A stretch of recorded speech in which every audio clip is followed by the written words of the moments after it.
Waruya an Ibni Abbasin radhiyallahu anhu an Rasulillah sallallahu alaihi wasallam annahu qala.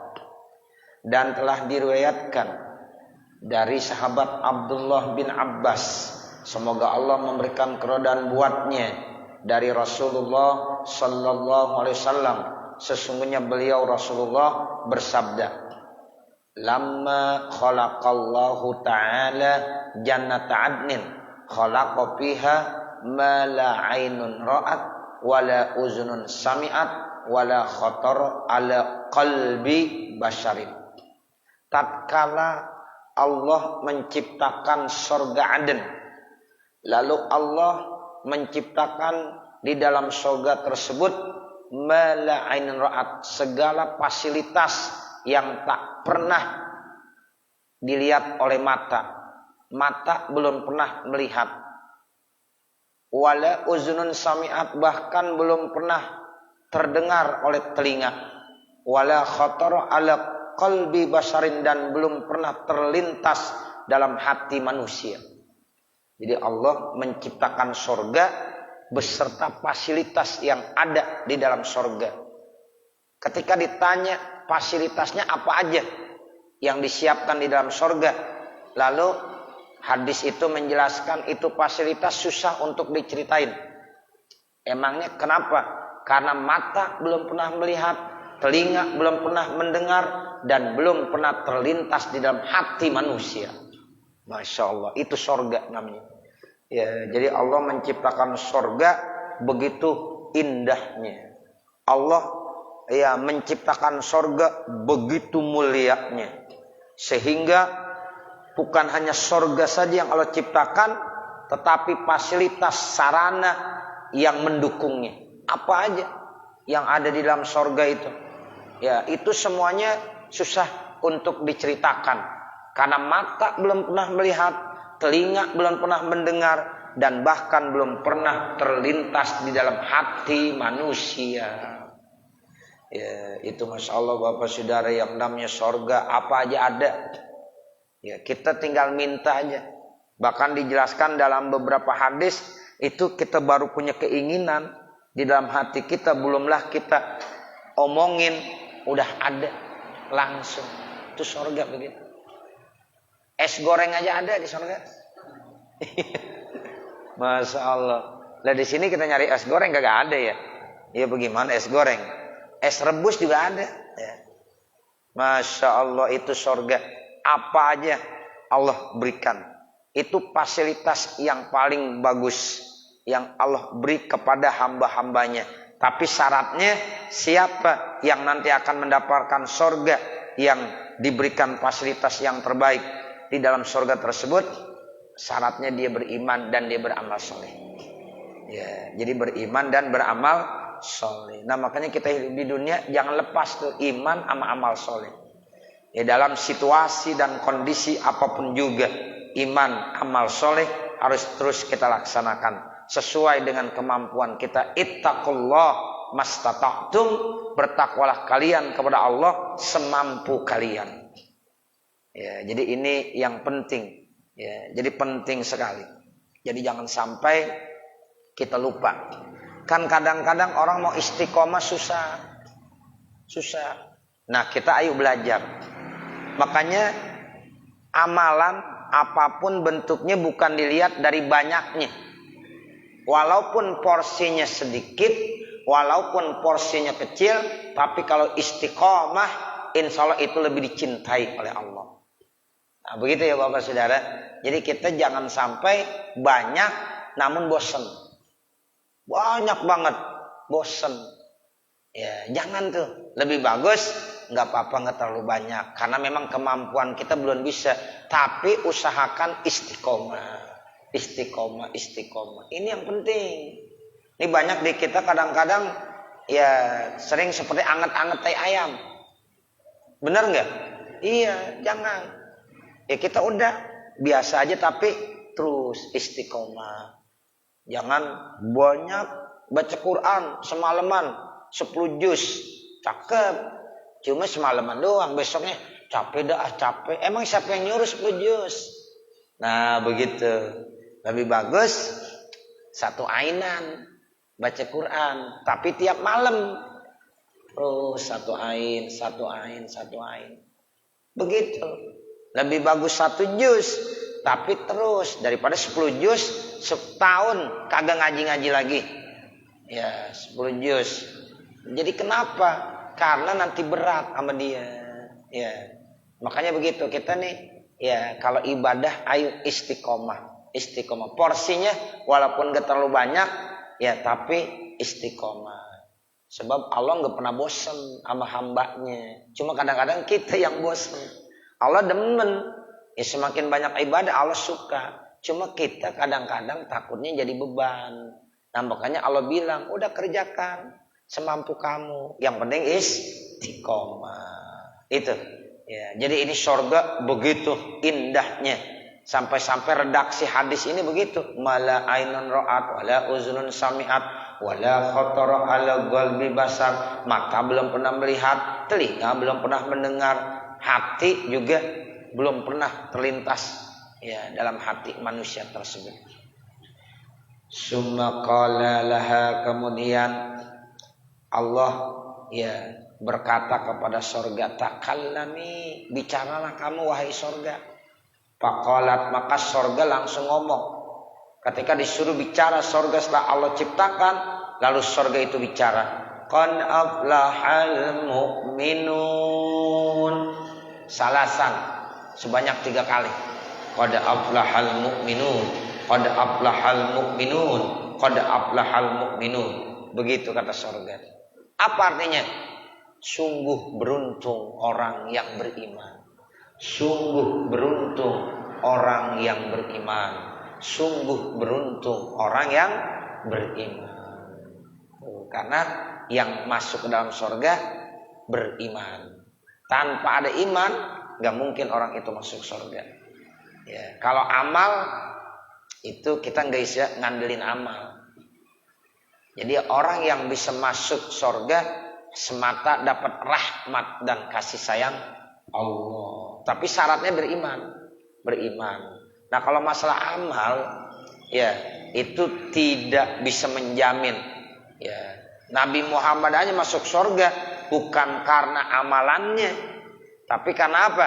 Rahmat dan kasih sayang Allah. Jadi walaupun kita misalnya nih amal kita baru sedikit, tapi kalau memang kita dapat rahmat dari Allah, kita beriman yang sedikit itu kita benar-benar jalankan lillah karena Allah, enggak mustahil nanti dimasukkan surga yang begitu nikmatnya.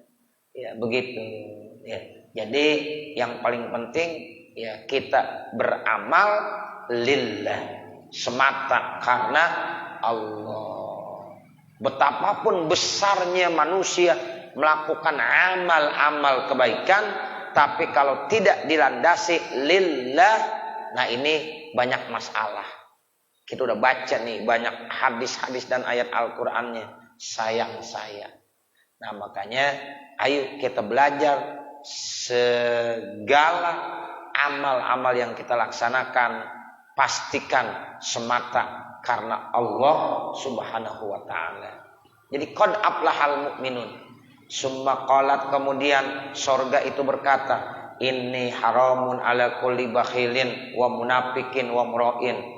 Sesungguhnya saya akan mengharamkan atas setiap orang-orang yang pelit, yang bakhil, orang-orang yang munafik, dan orang-orang yang riya. Sorga haram buat siapa? Buat 3 kelompok manusia.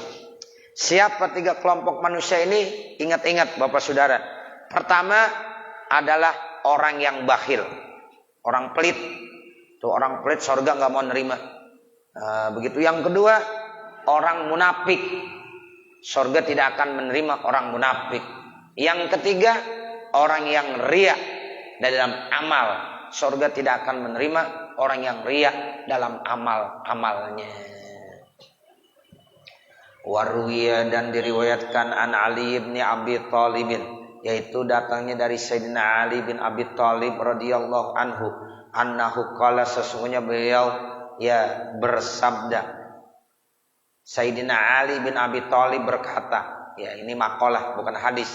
Diriwayatkan dari Sayyidina Ali bin Abi Thalib radhiyallahu anhu, sesungguhnya Sayyidina Ali bin Abi Thalib qala berkata, kata Sayyidina Ali, lil murai arba'u alamatin. Orang-orang yang riya punya 4 tanda. Nih kata Sayyidina Ali, orang riya itu tandanya ada 4. Ini mudah-mudahan kita nggak masuk dalam tanda-tanda munafik, tanda-tanda riya. Ya, orang-orang riya tandanya ada 4. Pertama, yaksulu iza kana wahdahu, males ibadah kalau dia lagi sendirian. Kalau lagi sendiri males. Terus wayan sutu iza kana ma'anasi. Nah, kalau lagi banyak orang, wah, rasanya rajin. Gitu. Kalau banyak orang kayaknya gesit banget. Gesit sama ibadah. Artinya gesit tuh rajin.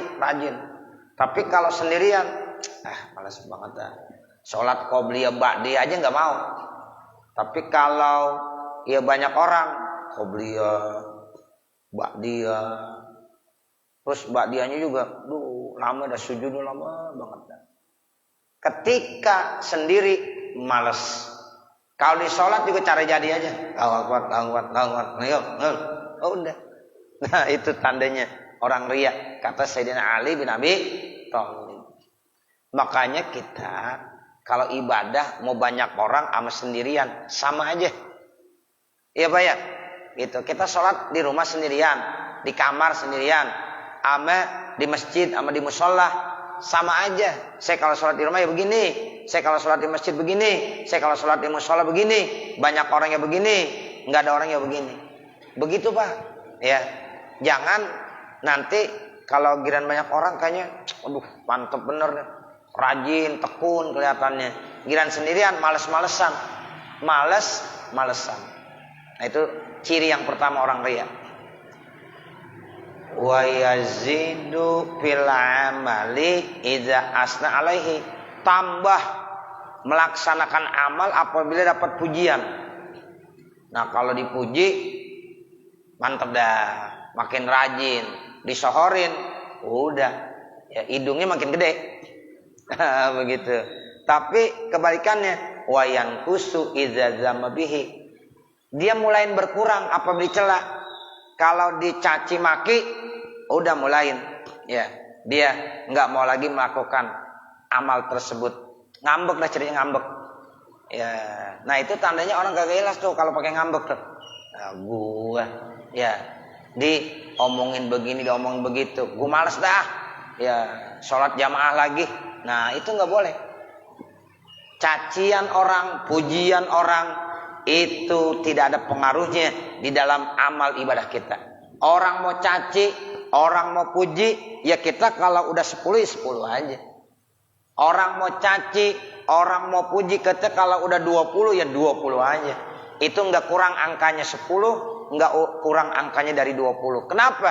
Karena dia udah benar-benar ibadah bukan karena pujian orang, bukan karena caci makian orang. Nah, itu begitu. 4 dah nih.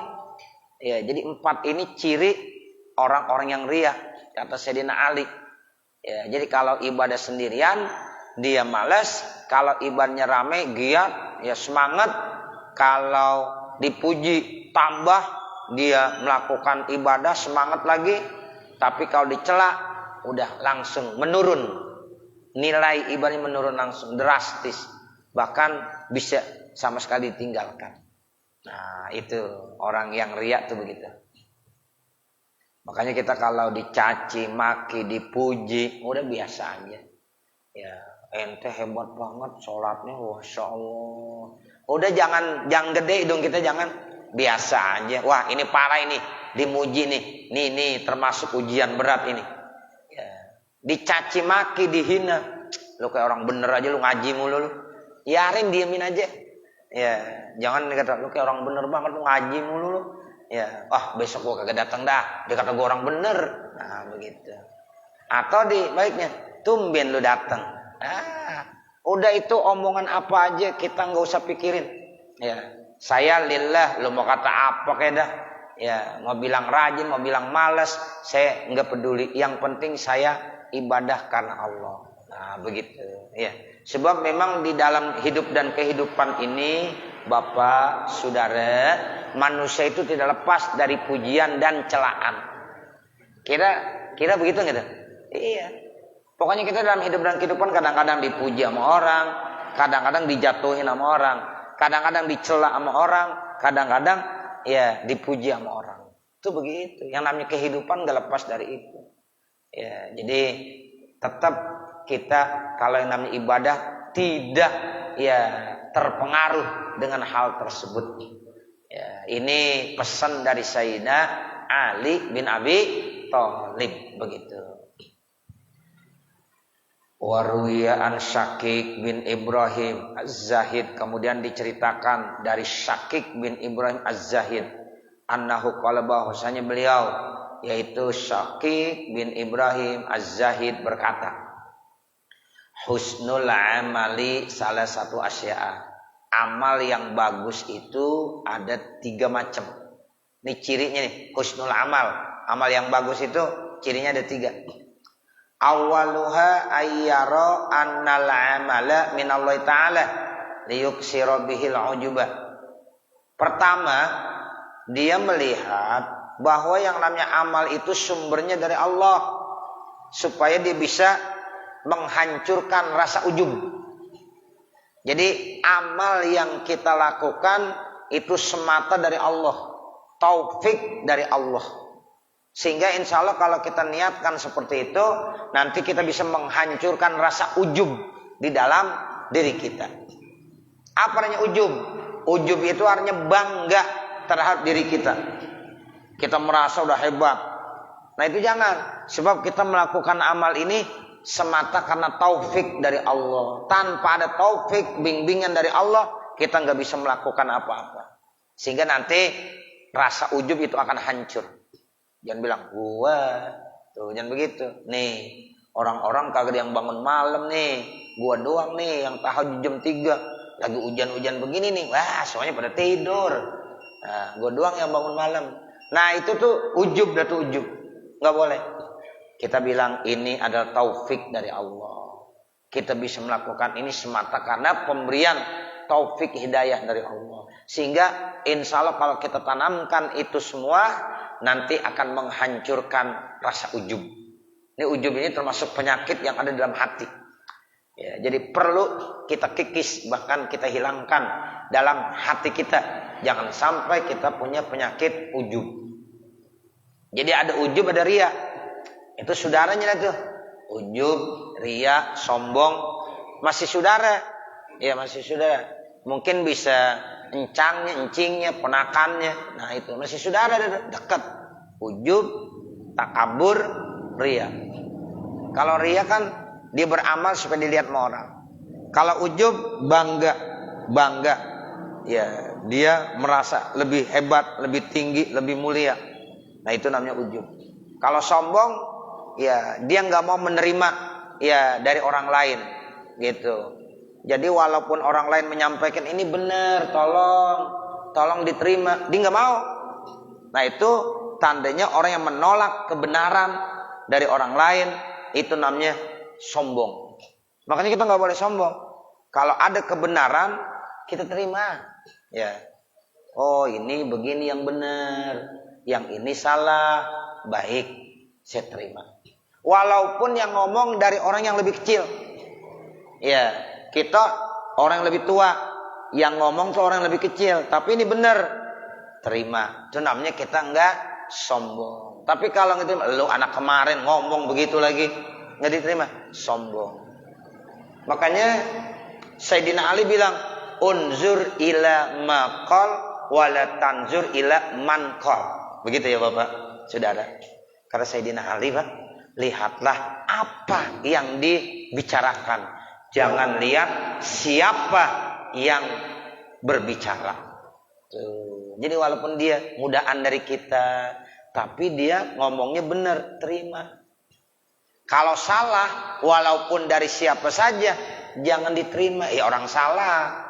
Ya, tapi kalau benar, jangan kita merasa, wah, gua nggak bisa nerima pendapat lu kan anak kemarin. Nggak boleh begitu. Kalau memang dia benar, terimain. Jangan seperti Abu Jahal. Abu Jahal karena ngelihat ponakannya yang ngomong, Muhammad anak kemarin, nah ngomong begini begitu, dia nggak terima. Padahal selama ini dia percaya banget sama Muhammad, ya percaya. Muhammad itu dikatakan Al-Amin, orang yang dapat dipercaya. Ya, tapi ketika dia membawa ajaran kebenaran, dia kagak mau terima. Nah ini namanya Abu Jahal, Abu Lahab termasuk orang yang apa? Yang sombong. Tuh begitu. Ya, makanya tadi saya sampaikan tuh itu penyakit-penyakit yang ada di dalam hati tuh. Kesombongan, ujub, riya. Nah, itu termasuk penyakit-penyakit dalam hati. Makanya kata Syakik bin Ibrahim Az-Zahid, ya itu jangan sampai itu ya kita masuk dalam kategori penyakit-penyakit yang bisa merusak amal ibadah. Makanya amal ini kita ya benar-benar ya perlihatkan semata sumbernya dari Allah. Jadi kita nanti tidak memunculkan sifat apa? Ujub. Wasani yang kedua ayyurida bihi ridallah. Ya, jadi dia menginginkan dengan amalnya ridho Allah, liyukassira bihil hawa, supaya bisa menghancurkan hawa nafsu. Tuh. Jadi kita beramal semata menginginkan apa? Ridho Allah. Yang kita inginkan ridho dari Allah. Kita kalau dapat ridho dari Allah, udah enak aja. Masuk neraka kalau dapat ridho dari Allah kita mau. Yang penting Allah ridhoin. Iya, yang penting Allah ridhoin. Ya Masya Allah, itu orang kalau udah tujuan nyari ridho Allah, udah enak bener. Sehingga dia nanti tidak dipengaruhi oleh hawa nafsu. Tuh, jadi bisa tuh hawa nafsu dihancurkan. Wasalisu, nah yang ketiga ayat tagia sawabal amali minallahi ta'ala. Dia berharap pahala amalnya dari Allah, liyukassira bihi toma, supaya dia dapat menghancurkan sifat toma, serakah, wariyah dan riya. Jadi kita setiap kali beramal berharap mendapatkan pahala semata dari Allah, bukan dari yang lain-lain, supaya nanti nggak ada toma, nggak ada riya. Wa bihadzil asya'i, dengan tiga sifat-sifat ini ya tukhlisul a'mala, maka dengan sebab tiga macam ini dapat membersihkan amal-amal.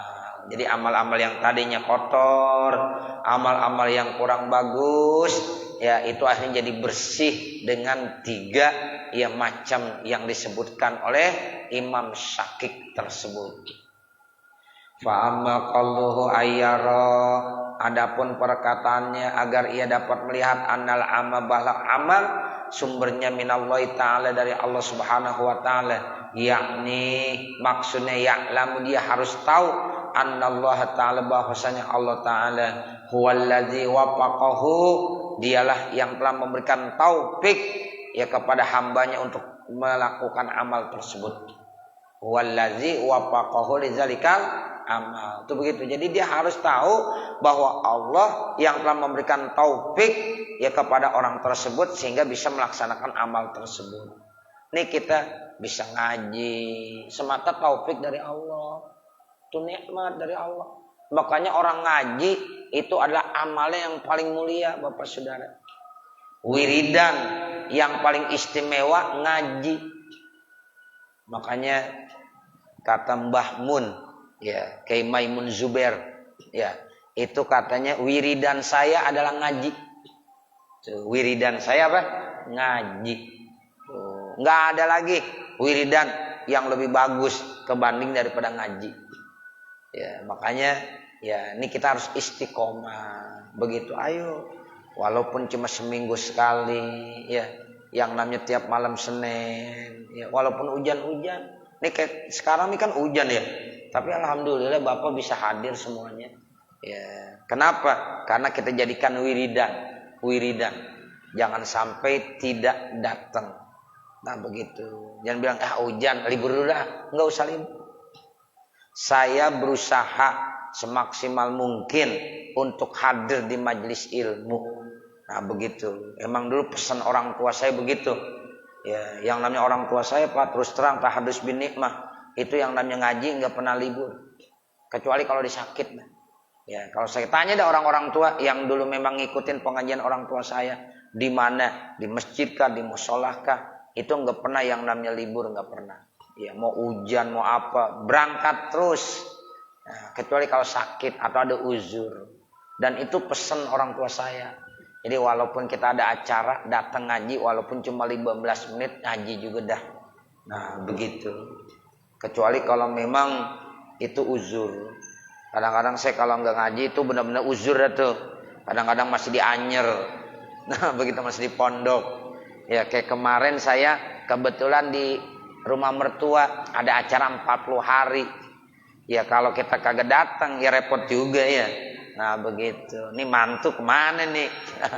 Begitu. Iya 40 hari kebetulan. Ya jadi seperti itu. Dan nggak bisa ya untuk habis isya karena takut macet kan agak jauh juga di Cilandak. Ya sebelum maghrib udah berangkat. Nah seperti itu. Dan lagi kita disuruh nyampein tausiah juga di sana. Jadi harus memang hadir. Ya kalau nggak begitu saya nggak mau tinggalkan majlis. Nah seperti itu. Jadi ini jadi wiridan. Ya jadi kita jadikan wiridan. Ya karena memang hadir di majlis ilmu itu adalah salah satu amalan yang terbaik. Jadi amalan terbaik. Jadi Bapak, Saudara niatin tuh. Ya, pokoknya saya selama sehat, nggak ada uzur syar'i, dah bismillah hadir di majelis ilmu. Nah, seperti itu. Ini taufik dari Allah. Ya, jadi kita ya sampaikan bahwa taufik dari Allah sehingga nanti tidak ada rasa ujub gitu. Oh, ini kan saya bisa begini taufik dari Allah, pemberian dari Allah. Udah begitu aja. Sehingga nggak ada rasa ujub, nggak ada rasa ujub. Itu salah satu obatnya begitu. Ya, jadi benar-benar itu karena taufik dari Allah. Li'annahu iza alima anna Allah Ta'ala huwa allazi wafaqahu fa innahu yastaghfiru bisyukri. Karena sesungguhnya apabila dia tahu ya Allah lah yang telah memberikan taufik buatnya, maka dia akan sibuk untuk bersyukur. Wala yu'jibu bi amali, dan dia tidak akan ujub dengan amalannya. Itu begitu. Jadi kalau ditahu, oh ini amal saya lakukan karena taufik dari Allah. Nah kalau dari taufik dari Allah nanti akan muncul rasa syukur. Alhamdulillah. Sehingga tidak ada rasa ujub. Begitu. Yang ada syukur. La in syakartum la azidannakum wa la in kafartum inna azabi lasyadid. Tuh begitu Bapak Saudara. Ya Allah, tuh orang yang namanya hadir di majelis ilmu, masya Allah nilainya begitu besar Pak. Ya, nggak pakai susah-susah, nggak perlu sholat 1000 rakaat, nggak perlu, udah hadir di majelis ilmu aja. Bapak walaupun rajin banget ibadah, saya yakin belum ada yang kali sholat malam 1000 rakaat. Coba yang 1000 rakaat nunjuk. Ya, nggak ada. Nah, Allah udah kasih. Nabi Muhammad saya kasih fasilitasnya. Ente bisa ya ibadah seperti ya orang sholat 1000 rakaat hadir di majelis ilmu. Tuh begitu. Makanya beruntung Pak, beruntung. Dan ini kita syukuri. Kenapa? Karena ini termasuk taufik dari Allah. Sehingga nanti akan muncul syukur. Nah, kalau udah muncul syukur tidak ada sifat ujub. Ya, dalam amal kita tuh nggak ada ujub di situ. Wa amma qalluhu yuridu bihi radallahi ta'ala. Adapun perkataannya dia berharap untuk mencari ridho Allah, yakni yanzuru bi zalikal amal, dia akan melihat dalam amal tersebut. Fa in kanal amalu lillahi ta'ala, maka kalau amal itu karena Allah Ta'ala, wa fihi ridahu, maka di situ ada ridhonya Allah. Fa innahu ya'malu, maka dia akan beramal. Wa in alima, kalau seandainya dia tahu annahu laisa lillahi fi ridon, kalau seandainya amal itu enggak ada ridho dari Allah, fala ya'maluhu, maka dia tidak akan beramal. Kaila yakuna amilan, supaya tidaklah amal itu bihawa nafsi, ngikutin hawa nafsunya. Itu begitu. Jadi kalau kita selalu beramal mencari ridho Allah, nah mudah-mudahan nanti dapat ganjaran pahala. Nah begitu. Oh ini dapat ridho nih dari Allah, kerjain. Tapi kalau ini wah kagak ada ridho dari Allah, ini jangan dikerjakan. Kenapa? Karena nanti kalau kita kerjakan bukan dapat ridho Allah tapi ngikutin hawa nafsu. Kalau amal ngikutin hawa nafsu nggak boleh. Ini kita belajar ilmu tasawuf ini lagi diajarin. Jadi kalau kita beramal semata karena hawa nafsu jangan. Ya kan ada orang ibadah karena hawa nafsu, ada. Nah, kita jangan begitu. Jadi kita beramal karena mencari ridho Allah. Kalau ini dapat ridho Allah, saya beramal. Tapi kalau ini ngikutin hawa nafsu, jangan. Ya, karena nanti tidak akan dapat ridho Allah. Kenapa jangan? Karena hawa nafsu itu berat. Allah berfirman, "Innan nafsa la ammaratum bisu." Sesungguhnya hawa nafsu itu memotivasi manusia untuk melakukan ya berbuat dosa dan maksiat. Tuh begitu. Ini amal aja nih. Ya, kalau nggak tahu ilmunya repot. Nah, makanya kita setiap beramal cari ridho Allah. Ridho Allah. Ini kalau dapat ridho Allah, yuk kita kerjain. Tapi kalau tidak dapat ridho Allah karena hawa nafsu, cepat-cepat istighfar dah. Ya Allah ini saya melakukan ini hawa nafsu ini. Saya terdorong oleh hawa nafsu. Cepat-cepat istighfar. Supaya nanti amal kita semuanya semata-mata dapat ridho dari Allah Subhanahu wa taala. Ini terdapat dalam surah Yusuf ayat 53. Yakni maksudnya ta'muru bisu'i. Jadi hawa nafsu selalu memerintahkan orang berbuat ya yang jelek-jelek. Wa bihawaha, dan juga dengan hawanya. Jadi ada hawa, ada nafsu. Wa amma qalluhu ayyabtaghiya sawabal amali, adapun perkataannya dia mencari pahala amal minallah, dari Allah. Jadi kita beramal nyari pahalanya dari siapa? Dari Allah. Kalau orang beramal semata mencari pahala dari Allah dari amalnya, yakni ya'malus khalisan liwajillah, berarti dia beramal murni semata karena mengharap ridho Allah.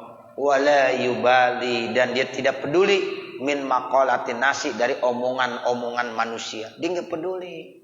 Manusia memuji itu urusan orang, dan dia memuji. Manusia mau mencela itu dia juga tidak terpengaruh.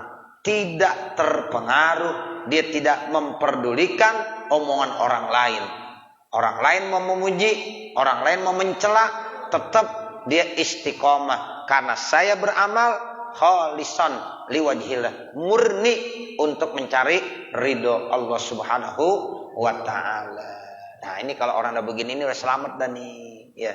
Insya Allah amalan-amalannya insya Allah selamat ya dari macam-macam yang tidak baik. Nah, inilah Bapak Saudara yang dapat kita baca. Nanti baru kita lanjutkan kama ruya an ba'dil hukama. Mudah-mudahan apa yang kita baca ada manfaatnya. Amin ya rabbal alamin. Wassallallahu ala sayyidina Muhammadin wa ala alihi wa sahbihi wasallam. Walhamdulillahi rabbil alamin. Al-Fatihah. A'udzu billahi minasyaitonir rajim. Bismillahirrahmanirrahim. Alhamdulillahi rabbil alamin. Arrahmanir rahim. Maliki yaumiddin. Iyyaka na'budu wa iyyaka nasta'in. Ihdinas siratal mustaqim. Siratal ladzina an'amta 'alaihim ghairil maghdubi 'alaihim waladdallin. Rabbighfirli wa liwalidayya amin. Pesan saya satu, besok kita berada di tanggal 10 daripada bulan Muharram yang disebut dengan hari Asyura. Kalau bisa usahakan, kalau bisa badan sehat, besok kita puasa. Puasa Asyura. Iya. Mestinya hari ini puasa juga. Kalau Bapak udah pada puasa, alhamdulillah tadi Tasu'a. Ya, kalau memang belum sempat tadi, nah besok tetap berpuasa. Ya, besok puasa double, Seninnya dapat, Asyuranya dapat. Ya, jadi kalau kita puasa besok berarti otomatis 2. Puasa sunnah hari Senin dapat, puasa Asyura juga dapat. Jadi Bapak Saudara, orang yang puasa hari Asyura itu kata Nabi dosanya 1 tahun diampunkan. Ya, 1 tahun diampunkan. Itu hadisnya sahih. Ya, jadi besok hari yang mulia. Kalau bisa istri kita ajak. Anak kita ajak. Ya, untuk apa? Untuk puasa. Entah malam jam 3 pada bangun nyaur, ya, sahur. Ya, jam 4 sahur. Ya, untuk apa? Puasa hari Asyura. Biasakan yang begini-gini nih. Ya, kita udah tua mau ngapain lagi? Iya, betul nggak? Iya, jangan makan mulu pikirannya. Ya, ayo belajar puasa. Itu. Jadi satu hari kita puasa, dosa kita 1 tahun diampunkan oleh Allah Subhanahu wa ta'ala. Jadi kita ajak bini kita ya, kita ajak bini kita ajak anak kita ajak mantu kita ya, supaya bisa puasa Asyura. Saya baca di kitab tuh kan. Ya, ada seorang wali min auliyaillah, dia kebiasaan ngasih makan binatang-binatang, termasuk semut dikasih makan juga. Semut dikasih makan. Nih wali, ya Allah, itu emang baik semuanya wali kita, kekasih-kekasih Allah. Suatu saat dia ngasih makan, ya semut gak makan. Ternyata ini hari Asyura, semut puasa. Hari Asyura puasa semut. Lah kalau semut kecil banget puasa, masa kita yang gede kagak puasa? Ya, nah seperti itu. Ya, jadi ayo kita belajar, kita puasa sunnah Asyura. Walaupun sunnah, tapi banyak manfaatnya. Ya, amin ya rabbal alamin. Mari kita mengangkat kedua tangan kita munajat, kita mohon kepada Allah Subhanahu wa taala di malam Asyura ini, malam yang istimewa. Ya, mudah-mudahan doa-doa kita dikabul, diijabah oleh Allah Subhanahu wa taala. Mudah-mudahan Allah ampunkan segala dosa dan kesalahan kita. Mudah-mudahan Allah terima segala amal ibadah kita. Allah berikan panjang umur kepada kita. Allah sehatkan badan kita. Allah luaskan rezeki kita. Allah mudahkan segala urusan-urusan kita. Dan mudah-mudahan kita menjadi hamba-hamba Allah yang istiqomah di dalam menjalankan ibadahnya. Dan pada suatu saat nanti kita mohon kepada Allah, pada saat kita meninggal dunia, meninggal dalam keadaan husnul khatimah. Al-Fatihah. A'udzubillahi minasyaitonirrajim. Bismillahirrahmanirrahim. Alhamdulillahirabbil alamin. Arrahmanirrahim. Maliki yaumiddin. Iyyaka na'budu wa iyyaka nasta'in. Ihdinas siratal mustaqim. Siratal ladzina an'amta 'alaihim ghairil maghdubi 'alaihim waladdallin. Rabbighfirli wa liwalidayya amin. Bismillahirrahmanirrahim. Alhamdulillahirabbil alamin. Hamdan yuwafi ni'amahu wa yukafi mazidah. Ya Rabbana lakal hamdu wa lakas syukru kama yanbaghi li jalali wajhikal karim wa li 'azimi sultanik. Subhanaka la nuhsi thana'an 'alaika kama asnaita 'ala nafsik wa lakal hamdu hatta tarda. Allahumma shalli 'ala sayyidina Muhammad wa 'ala ali sayyidina Muhammad. Allahumma shalli 'ala sayyidina Muhammadin tibbil qulubi wa dawaiha wa afiyatil abdani wa shifaiha wa nuril absari wa diyaiha wa qutil arwahi wa ghizaiha wa 'ala alihi wa sahbihi wa barik wa sallim. Ya Rabbi shalli 'ala sayyidina Muhammad wabtah minal khairi kullam mughlaq. Ya Rabbi shalli 'ala sayyidina Muhammad wabtah minal khairi kullam mughlaq. Ya Rabbi shalli 'ala sayyidina Muhammad wabtah minal khairi kulla mughlaq. Hasbunallah wa ni'mal wakil. Hasbunallah wa ni'mal wakil. Hasbunallah wa ni'mal wakil. Ni'mal maula wa ni'man nasir. Laqad ja'akum rasulun min anfusikum azizun 'alaihi ma anittum harisun 'alaikum bil mu'minina raufur rahim. Fa in tawallaw faqul hasbiyallahu la ilaha illa huwa 'alaihi tawakkaltu wa huwa rabbul 'arsyil 'azim. Hasbiyallahu la ilaha illa huwa 'alaihi tawakkaltu wa huwa rabbul 'arsyil 'azim. Hasbiyallahu la ilaha illa huwa 'alaihi tawakkaltu wa huwa rabbul 'arsyil 'azim. Rabbana atina fid dunya hasanah wa fil akhirati hasanah wa qina azabannar. Wa sallallahu ala sayyidina Muhammadin wa ala alihi wa sahbihi wa sallam. Walhamdulillahi rabbil alamin. Wassalamualaikum warahmatullahi wabarakatuh.